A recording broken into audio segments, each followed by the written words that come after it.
A sorte é comumente associada a dados, esses sólidos de múltiplas faces que rodam pelas mesas de jogatina. Porém, existe um item extremamente ordinário em jogos e que costuma acrescentar um fator de sorte igualmente relevante: as cartas de baralho. Como será que elas surgiram ou mesmo evoluíram ao longo da humanidade? É isso que veremos hoje no De Quem é a Vez História.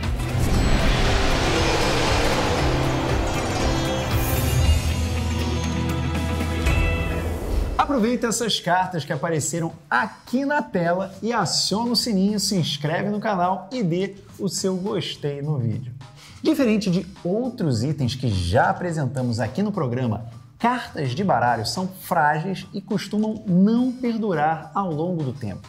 Por conta disso, é difícil precisar a origem exata do nosso artefato de hoje. O que temos de evidências indica que elas vieram da Ásia por volta dos anos 800 durante a dinastia Tang. De fato, há indícios de que havia jogos com cartas e bebidas um pouco depois desse período, incluindo cartas com representações de moedas. Isso as colocariam como uma criação paralela ao dominó e mahjong por volta do ano 1000. Alguns pesquisadores dizem que as cartas originalmente eram usadas como uma espécie de dinheiro de mentira, tipo o do banco imobiliário. Palpites mais embasados identificam algum tipo de conexão das cartas, naipes e ícones à China, Índia, Coreia, Pérsia e Egito por volta do século XII. É bem provável, inclusive, que a trajetória que levou os maços de baralho da China para a Europa ocorreu por volta do período dos Mamelucos, uma milícia egípcia formada por escravos turcos. Nessa época, as cartas continham símbolos de taças, moedas, espadas e tacos de polo, os principais interesses da aristocracia mameluca. De qualquer forma, essas origens são todas baseadas em especulações, e os baralhos de cartas podem ter surgido na Europa, apesar de tudo. A primeira evidência disso que encontramos vem de um manuscrito em latim redigido por um monge alemão em um monastério suíço. Parece até piada. Nesse manuscrito de 1377, há diversas menções a cartas e jogos que poderiam ser jogados com elas. No século seguinte, jogos de cartas e dados são apresentados em sermões como atividades de aposta repreendidas pela Igreja. Foi nessa época, inclusive, que os primeiros maços com 52 cartas começaram a aparecer. Os naipes de espadas, tacos, taças e moedas, por sua vez, surgem no mesmo período na Itália, embora alguns estudiosos os atribuam aos mamelucos egípcios. Aliás, esses naipes podem ser encontrados até hoje nos baralhos italianos e espanhóis e são conhecidos como naipes latinos.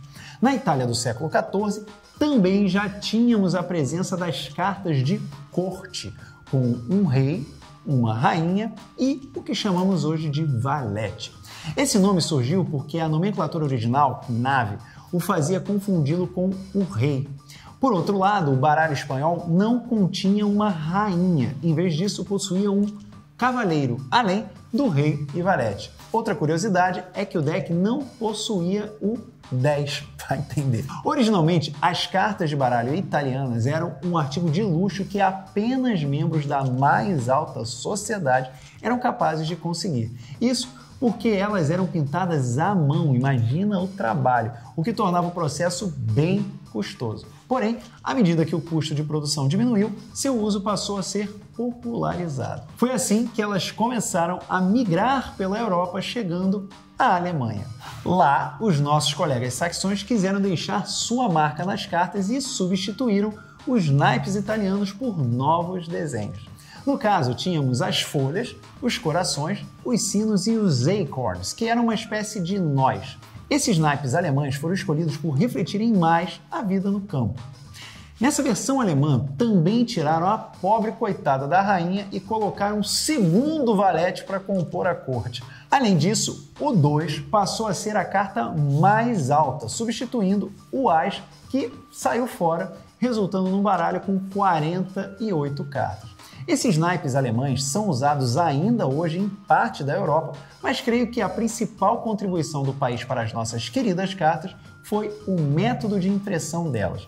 Uma espécie de xilografia desenvolvida para produzir símbolos sagrados também foi utilizado na produção dessas cartas, o que permitiu o seu aumento em escala. Foi assim que se deu a relevância da Alemanha como país dominante e exportador de baralhos, tornando seus naipes mais populares até mesmo que os italianos. Enquanto isso, mais ou menos no mesmo período, a França estava desenvolvendo seu próprio grupo de naipes. E embora eles tivessem nomes levemente diferentes, são aqueles que usamos até hoje. Lá não teve esse negócio de tirar a rainha da corte não, o que fez com que a formação clássica de valete, dama e rei perdurasse em seus maços de cartas. O grande diferencial que os franceses introduziram foi a divisão dos 4 naipes em 2 cores, vermelho e preto, com o uso de símbolos mais simples e fáceis de produzir. Graças a essa mudança, começou-se a produzir cartas com uso de estêncil, o que era infinitamente mais rápido e prático que a xilografia. Com os processos de produção de papel cada vez melhores e o surgimento da prensa de Gutenberg em 1440, os alemães foram ficando para trás e perdendo espaço para a França, que dominou o mercado. Por conta disso, nossos baralhos de hoje se parecem muito com os franceses de quase 600 anos atrás. Um detalhe curioso é o nível de atenção dado às cartas de corte na França ao fim do século XVI. Os fabricantes de baralhos costumavam dar nomes às figuras dos reis, rainhas e valetes. Alguns exemplos são de Júlio César para o rei de ouros, Atenas para a rainha de espadas e Lancelot para o valete de paus. Parte das posturas, trajes e acessórios que vemos nas cartas de corte atuais derivam justamente das vestes dessas figuras impressas 400 anos atrás. Porém, chegou um determinado momento em que a padronização dos desenhos do valete, dama e rei começou a acontecer. Esse processo se acelerou especialmente depois que foi criado o imposto sobre as cartas de baralho na França no século XVIII.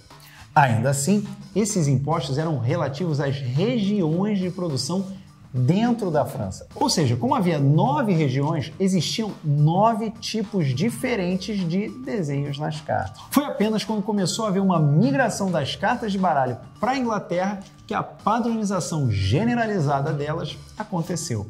Essa migração se deu, em parte, por conta dos soldados franceses. Além disso, os impostos elevados na França começaram a fazer com que vários fabricantes de cartas transferissem sua produção para a Bélgica.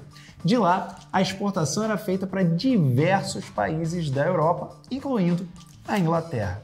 A primeira contribuição que os ingleses deram foi a simples tradução dos naipes franceses de cœur, piquet, carré e trèfle para hearts, spades, diamonds e clubs. Foi na Inglaterra também que o as de espadas ganhou sua importância. Por conta do imposto sobre as cartas do país, nenhum maço de baralho podia sair da fábrica sem um selo indicando que esse imposto havia sido pago. Isso ficava registrado na carta situada no topo do maço, no caso, o as de espadas.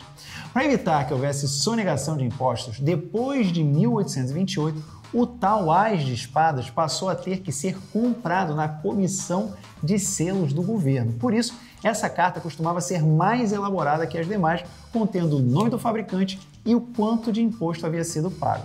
Só 34 anos depois, em 1862, que o governo liberou os fabricantes para produzirem seus próprios ases de espadas. Porém, a prática já havia pego e essa carta passou a ser mais ornada que as demais. Apesar dos diversos detalhes das cartas de corte produzidas na Bélgica, como cetros e flores nas mãos das rainhas, pouco a pouco uma nova padronização ocorreu graças ao esforço de Thomas de la Rue, dono de uma gráfica na Inglaterra. Por conta de sua produção em larga escala, os detalhes de tais cartas diminuíram consideravelmente, mas isso também permitiu que fosse cobrado um valor cada vez menor pelos baralhos. O ponto negativo dessa história é que as empresas pequenas que produziam cartas não conseguiram competir e foram à falência. Foi graças a La Rue também que em 1860 surgiu o desenho espelhado nas cartas que conhecemos hoje. Isso foi criado para facilitar a identificação da carta independente da posição em que os participantes do jogo estivessem sentados. Os baralhos ingleses, assim como uma série de outras mercadorias, começaram a invadir os Estados Unidos. Como os primeiros estadunidenses tinham uma certa síndrome de vira-lata, eles valorizavam muito mais o que vinha da Inglaterra. Isso explica o fato de vermos a palavra Londres, bem grande, estampada em ases de espadas de cartas feitas pelas poucas empresas que produziam baralhos nos Estados Unidos. Apesar disso, lá nos States teve um cara que fez uma grande inovação. Em 1835, ele conseguiu criar uma máquina que imprimia ao mesmo tempo as 4 cores necessárias para se fazer uma carta. Em 1871, sua empresa abriu o capital com o nome de New York Consolidated Card Company. Foi lá que surgiram os tais cantos com os números e letras para facilitar a identificação das cartas no pôquer. Assim, as pessoas não precisariam olhar mais para a carta toda para descobrir que carta era aquela. Foi nos Estados Unidos também que os coringas surgiram. Originalmente, eles tinham o nome de Best Bower, algo como um valete melhorado. Essa terminologia vinha do euchre, um jogo popular de vaza do século XIX. Alguns estudiosos, inclusive, associam a palavra euchre como um ancestral da palavra joker.